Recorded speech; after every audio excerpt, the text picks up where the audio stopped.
part 2, people. If you missed the first part, we spoke about Spill.com, but now we're going to talk about the new incarnation, a new project by Korey Coleman, which is called doubletoasted.com.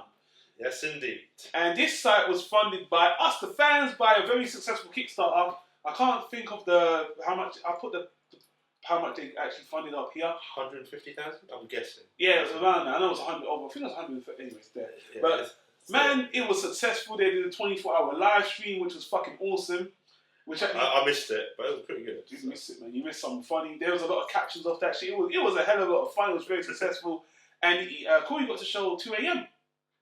At the end of that. Did he show it at 2 a.m.? He showed all of it. No. Did he show the movie 2 a.m. at 2 a.m.?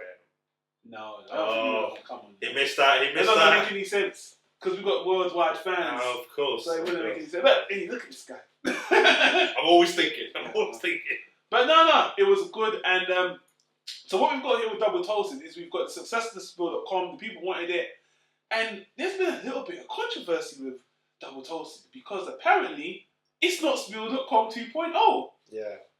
Which I think, I was okay with it. Yeah. In terms of, I was okay with it because, it wasn't going to be Spill 2.0 because obviously with the legal actions of Hollywood.com owning all the characters of the Chorus 3000 and all those, Leon. And because most of the guys didn't come back. And didn't come back and they're doing their own project. Yeah. I was okay with it.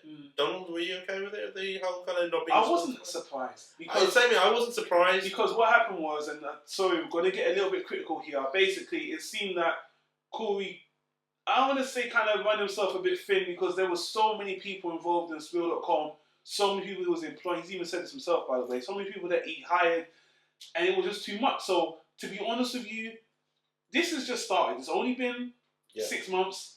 Right now, there's only Martin Thomas, Korey Coleman, and Tommy McGrew. Yeah. And it's just started off small. I think Korey's got the right idea now, but I guess people were expecting everyone to come back, even though Chris has already done. He's already started one of us. Chris is doing one of us stuff now. With the help of Martin Thomas is also helping out in that as well. He does come on guest, as well as doing the Double Toasted. Yeah. Tony is not doing anything at all at this present moment of time. I've spoken to Tony before, kind of months ago. He says he's got some personal things that he needs to sort out. So until then, let's have no more conversations about where Tony is because he's got his own shit. Well, let me just jump in on that real quick because people are holding like, being co-host back in the thing is, man. People got lives to live, and if he's got to handle his business, then let the man handle his business. The man's got to handle his business, man. Personally, I think we will see him again. Whether it's full-time or part-time, look, man, it's real life. I know people want what they want, the fans want what they want, and don't get me wrong, I love co-hosts, I love Tony, I love this guy. But that guy, I've got nothing for this. Man got to handle his business, that's fine. And like I said, man, he's still got the Facebook fan page, which he still interacts with, and he's still... Like, I left a message for him. I did some little podcast thing. He messaged me. So, he's still there. He's still active-ish. But, man's got to handle his business, so people get off his goddamn back. And same thing for Korey and them, though. Stop pestering them about bring back Tony. Like, he's going to come back. He's going to, push on forward. That's the thing. Leave it be. But ironically, funny enough, I didn't bring this up in the next video, and people are going to crucify me for this as well. Yeah, go ahead. It's funny me saying this, because at this point in time, if you guys don't know, I'm actually doing a little commemoration to Spill.com where I'm bringing up my favourite bits of Let's Do This. He is. So people are going to probably call me a hypocrite for saying that. No, but as I said before, as we said in our previous one, we're not saying to bring Spill.com back. What we're trying to do is do a little tribute. As fans for many years of Spill.com, we're just paying a tribute and a commemoration to it. So. But you know what? Let's forget about the past for a second. Let me put this down fresh because there's some people, once again, that may be on this channel watching this video like, what is doubletoasted.com? What does it mean? So let me just pretend you guys don't know what it is. Give a quick introduction. Doubletoasted.com, to me, it's kind of the essence of a radio show. Yeah. They do movie reviews. They do a lot more pop culture discussion. Yes, they do, yeah. Mostly it's pop culture discussion. Pop culture discussion and movie reviews. It's just those two things. It's now a pop culture discussion with movie reviews on a Friday. Yeah. The animated stuff is on hold for now, even though we've seen some of it, and Korey said it's going to be implemented, but again, I kind of like Korey just taking his time with it. Because these things may come. However, the difference between Spill and Double Toasted is now it's all done on video. It's done on streaming video, so it's not live. It's done live. Yeah. Yes, that's it. It's done live streaming, which for me, unfortunately, I can't wait. I can't stay up at that time. There is an issue with the live streaming thing where, because we're in the UK and they do their shows quite early or late, it's just hard for us to watch. They do it late or early, it's still going to be really hard. It's still really hard, but if you subscribe, obviously you can watch the videos at your own convenience. But to be honest with you, I'm only subscribing out of loyalty and support. I don't watch the videos too much until he puts the movies on YouTube. Yeah. I watch them ones, but as I pay for the subscription just to support. Yeah. But it just doesn't work time-wise for me to watch it live. Unfortunately, I haven't got around to subscribing yet. Yeah. But purely for the fact that I just don't have time to sit down and watch a movie. But I'm always listening to the podcast. Like whenever it's on, I'm always listening to it, and I always enjoy it. So. And yeah, that's what I got to say. Doubletoast.com. I really like it, man. It's funny. I do like it. Yeah. There are some things which are okay, but there are some things I'm like maybe. But well, you know what? Let's be real. Yeah. I like to think Korey is a real person. Yes. So Korey. I'm gonna give you the respect that you deserve and be real with you. Yeah. Now, coming from Spill.com, and you can call this a comparison if you must. The thing with Korey and Martin love their chemistry. Yeah. And they had a podcast called A Couple of Cold Ones. Okay. Now, Double Toasted, in a sense, is kind of, I know people are going to be on my arsehole for saying this, it's kind of like a giant of cocoa to me. Because it's them two all the time doing their thing. Yeah. But, you know, him and Korey Cole had a certain chemistry that was their studious. Korey and Martin have a certain chemistry that was a cocoa. And I get that. And the cocoa was actually my favourite podcast on Spill at the end. So I'm not complaining. Yeah. I'm just saying, coming from Spill, that's what you're going to feel. Yeah. That's what I feel. And Tommy is a nice dynamic. He's a really cool guy. I can see why Korey brought him on. I need to meet this guy. I do want to meet this guy, man. Tommy, I'm meeting you one of these days. Most definitely. So, yeah, I really got no complaints. I guess my only real complaint, and I'm just going to put it right down, is the website. And the thing is, the website, I think, is very functional for the guys to get the media out there. Yeah. It's fine for promoting what they're doing. You go on the website, you see the carousel, you see everything they're doing. And Korey, I know you put a lot of money with the pound sign company to create the site. It's not as socially great as Spill was, but I'm putting it in perspective. It's only your first 6 months. And hold on, it is functioning quite well. Yeah. Consider this old Spill. Old Spill was no. What I mean was the way Spill had certain layouts for the groups and stuff like that. Yeah. Because this is people. The reason why I'm so critical is because I was on it every single day. The functions are there. The chat is there. The group section is there.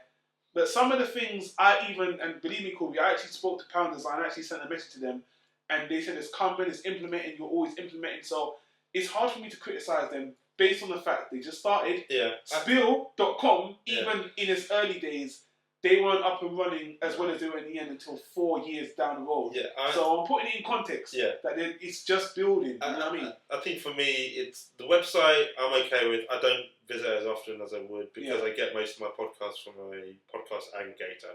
So I don't see the website as much. The SoundCloud? Is that what you use? No, I use it. I use Podcast Addict. So okay, that's an Android thing. It's an Android thing. Okay. But the thing that kind of makes it a bit different for me, which can be a bit... It can skew me the wrong way sometimes. Mm. And though I love it, and I love it sometimes, it's just some of the calling in fans, like you call the fans, I can find it sometimes a little bit grating. You know, not grating, it's like, I only want to listen to like Tommy, Martin and Korey in accordance, but not, I hate to say it, not to the fans. Not saying I don't love you fans. Not saying I don't love you fans, it's just like, I'm wanting to listen to them. But you know, that's the funny thing. That's the weird thing about it. Because it's just like, I don't hate the fans. It's just like sometimes some of them are bringing out A games. Some of them are just not bringing any A game at all. It's just like, and it feels like that aspect, if that was just taken away and just, if you just read emails, I'm cool with it. Like, I disagree. Totally cool with it. I disagree. Okay, that's fine. And I'll tell you why. I'm totally cool with it. No, I'll tell you why I disagree. It's because it's it's a show. It's not. It's in essence let's say the call-in show, the Tommy and what's it called, the casual call-in show. Yeah, casual call-in. It's not for us at all. It's literally just to answer questions. So in a sense, to me, it's not a show. Yeah. It's just for. It's not to be watched. It's for people to interact with them. I don't think I'm talking about the casual call-in show, but I'm talking about the other ones that. Oh, you mean when they do it sometimes at the end? When they do it sometimes at the end, and I feel like I'd rather you just read emails and then do the call-in rather than the. Honestly, that's how I feel. Honestly, I think it is kind of genius. To be honest, the reason why I say that is because the thing. This is what I said when I was deep riding Spill how great it is. The thing that made Spill, and I'm assuming their first show they did even before Spill, the real deal was that they were interacting with the public.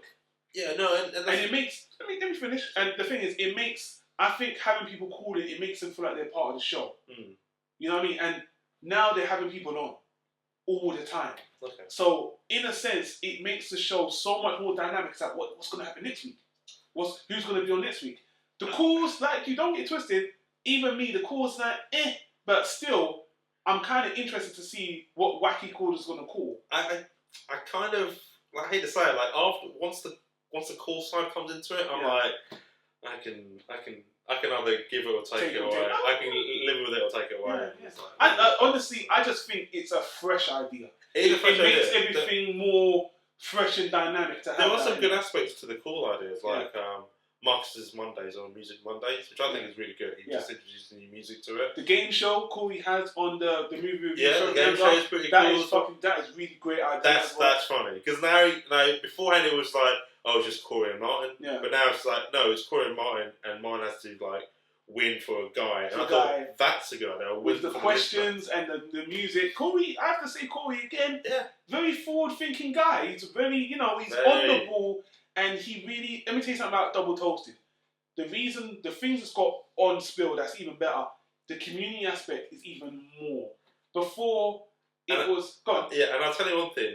The chat, that you're introducing the chat into your day-to-day kind of talking, is funny as fuck. Because even you guys say, these guys are like comedy writers just for you. They bring in the new ideas. And I think that's good. Yeah. Unfortunately, as I said before, I don't get to see the streaming as much, and I don't get to see the website as much. But like, I can imagine like them just like them listening and just giving out some good quotes and good this and like good jokes as well. I think it's hilarious, really. But. I'm going to wrap this up and saying I think Double Toasted has started off really well. I enjoy the shows. I'm a big fan of the YouTube. I'm always on their YouTube tip, even when there was Spill. I just really want Korey to push the YouTube more. Just get more clips out there from the middle show, the midweek service or whatever. Honestly, I think, I said this in the last video, YouTube is just such a big revenue. You need a channel trailer, you don't have, I don't know why. You just need to push, because YouTube, man, there's too many lesser people on YouTube making it bigger. Yeah. When Korey's been around for too long, too well established, and you're too gangster, man. Come to YouTube, man. You're too big. I know the subscription model on your site, and who am I to be giving you any advice and all that? I'm just saying that the people I see on YouTube rolling in that fucking dough, I think Double Toasted should be up there already. So we think you should have been doing this in Spill, and now we definitely think you should be doing it in Double Toasted. Just jump on the YouTube thing, man. Keep doing what you're doing. But I just think it's early doors, as we say in the UK, which means you only started. So keep doing your thing, and obviously all the criticism we said is just entry-level criticism. We know you just started. People don't hate on us too much. Just take what we said with a grain of salt. Keep doing your thing. We love Double Toast. I'm glad Korey and not still around, and everyone else. No, because as I said before, like I did sit there going, like, once Spill ended, I was like, Korey's got something up his sleeve. I'm sure of it. Yeah. And he'd be an idiot if he didn't, because you'd be a goddamn idiot if he didn't, because he's got a fucking fan base behind it. Imagine the name, Korey. The name Korey Coleman actually goes a long way. It goes a long way. Martin Thomas. So what can I say, man? I'm enjoying Double Toasted. People, check out doubletoasted.com. You see annotation on the screen. Yeah. We're big fans, we're big supporters. We can't wait for you to come down to London. Come to London, so we please. can have a Double Toasted party. Come to London. Martin, come down to London. Tommy, if you can come down to London, come down to London. And I do have a question for Korey, though. Go on. Where's my goddamn shirt? Yeah, Korey Coleman. I don't care how much you're saying that. I want my goddamn shirt, motherfucker. I spent $90. We have paid good money. Where is our Fuck goddamn everyone shirt? else. Make us. You should have saw Paul Manpelly, Donald Wonder, and said, I'm sending that shit out to them fucking OGs. first. I'm an OG, man. I'm gonna get everyone else. I would have worn that shit right now. Free promotion, buddy. OG. I'm an OG. I would have worn it as well. I'm an OG, my friend. You're fucked up there, but you know, I'm gonna still ride with you, and I'm gonna still wait. You know what I mean? I know I ain't gonna get that shit of 2015. 2016. I would have lost weight or gained weight, whatever. But you know what they called it? Korey Coleman time. KC time, man. The KC time.